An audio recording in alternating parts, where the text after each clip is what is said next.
What up friends, Liron here. Thank you for joining me in another video. I just want to first apologize about yesterday's video, which was literally published today. I wanted to share with you the whole full painting and drawings process of the rural church video, and it just turned out to be like an hour and 10 minutes, maybe something like this. An hour and 3 minutes. And so I don't know why, but when the videos are this long, the upload takes so much time, and it literally took 8 hours to upload. So I started the upload yesterday around 9 or 10, something like this. It finished today in the morning at 8, so it's more than 8 hours, it's like 10 hours. I don't know what's up with that. Maybe it was a problem here in the connection, but I monitored it from the moment I started the upload, and it literally uploaded like 1% in 5 minutes. I don't get it, it's so weird. But anyway, apologies about that. I feel really bad when the videos are delayed, and so I didn't want to just skip a day. I wanted to publish a new one today, so today you have the one from yesterday and the one from today. And apologies, I know a lot of people expect the videos in the same time. They open the computer in the evening and they want to see the video, and just sorry about that. Happens from time to time, but I'm not gonna skip a day. I do plan on sharing this video, the one I'm shooting right now today. So Waco Michigan asked me in a comment if I would like to, or he rather suggested that it would be a better idea to review someone else's drawing or painting or sketch, not just my own. And I was hesitant because I never really reviewed someone's work in a public area, more personal in email or in Instagram messages. It happens quite a bit actually. But I was open for it, so I just told him to send me the painting and I'll take a look. He has a 1 month experience in watercolor approximately, and a lot more maybe time in drawing. More experienced in drawing. Kind of like I was when I started, because I had a lot of experience in drawing, but watercolor was new to me. So anyway, I just asked him to send me the painting, and I gave him a critique on it on email and asked if it's okay to share it here, which was the idea from the beginning. And so yeah, I got an okay, and I'm happy to share with you someone else's paintings review. So I have it on my phone, and I also have the review I gave him, the critique I gave him. So let's first start here with some very good stuff. Actually, I can definitely see, and I'll put the painting here, of course. I can definitely see the drawing experience coming through. This was drawn with quite a lot of skill, I think, and there are a few good things I'm going to touch upon later on. But like the drawing is correct.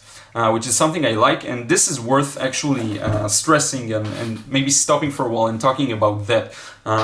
I do believe that you can, to some extent, paint without that much drawing experience, but I feel very lucky and blessed to have the drawing experience because I just see the difference it makes. Some people say that you can't really ruin a good, correct drawing with a bad painting, but I disagree. To some extent it's true, but many times you do see paintings that could have been okay or good even, if the drawing was more accurate, and many times you really see that the drawing itself is the problem.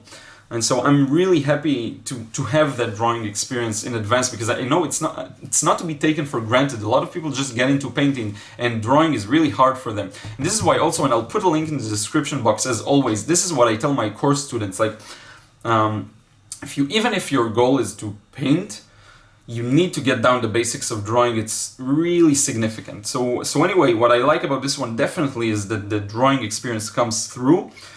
Another thing I actually like is the washes. They're even, relatively even. And when I was a month into watercolor, I wasn't able to get these even of washes. Definitely not. They would be so patchy and so uneven, so I can't even explain it, but it could have had something to do with the paper I used back then. It was really bad paper, but still, I wouldn't know that the wash needs to be really, really wet, sometimes even more than you think. And yeah, this is actually a really good job. You can see this in the sky and in the grass and the large washes of the painting.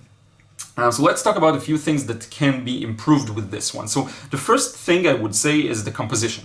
Now, there is a caveat to that that I'll talk about in a moment, but the composition here, you have the house in the center, and then you have the fence, and it's all very even. It's all from the same sides. The fence is the same length on the same sides. The road is pretty much in the center, leads to the door that's in the center, which is the center of attention, and it's just all in the center. Now, that's okay, because with composition you do have it is a matter of choice, and sometimes we do choose to focus on one specific object. Like when I did still life, you could say, oh, the bell peppers are in the center because that's just the composition I chose.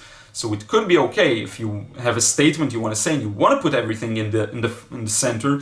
That's okay if done deliberately. The one thing I think you need to make sure is that it was done deliberately and not just because you just went for it without planning. But composition, again, is a rather advanced concept, and I do think it comes with time. So first, there's a lot of things to learn before that, I think. So anyway, yeah. Another thing, and this is the main point here, is actually the values. So when you look at this painting, you see a lot of you see darks, you see light. It feels like you see them, but something is a bit off in terms of the depth and feeling of three-dimensionality. And the magic to finding out these kind of mistakes or things like this, you can mirror a painting, and sometimes that helps just to know if you get the drawing accurately. But if you want to see the values, the trick is to desaturate it, to make it black and white. And this is exactly what I did. I took the painting, put it in Photoshop, just removed all the colors, and here's the result.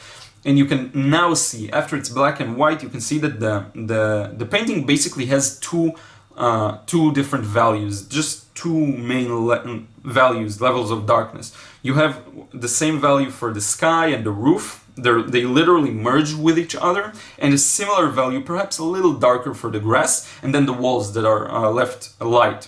Okay, so this leads to the subject not being read well, even though the drawing is accurate, because you just can't tell where the shadows are, where the lights are. It's really hard to tell. So for example, the roof of the house goes like like this. It has two angles. So this angle, this change in angle will, for the most part, present some sort of change in value when you see roofs that have this angle in them. So maybe the top part is lighter because the sun comes from the top. Maybe the bottom side is lighter because it comes from the front during sunset or something like this. These are things to take into consideration, and only when we turn the painting into black and white we can see those. Now, even if you don't have Photoshop, just you can even use your phone. If you have a smartphone, you can just take a picture and turn it black and white. Most phones do that today. You don't even need like an image editing software. You can get Photoshop PS2 for free.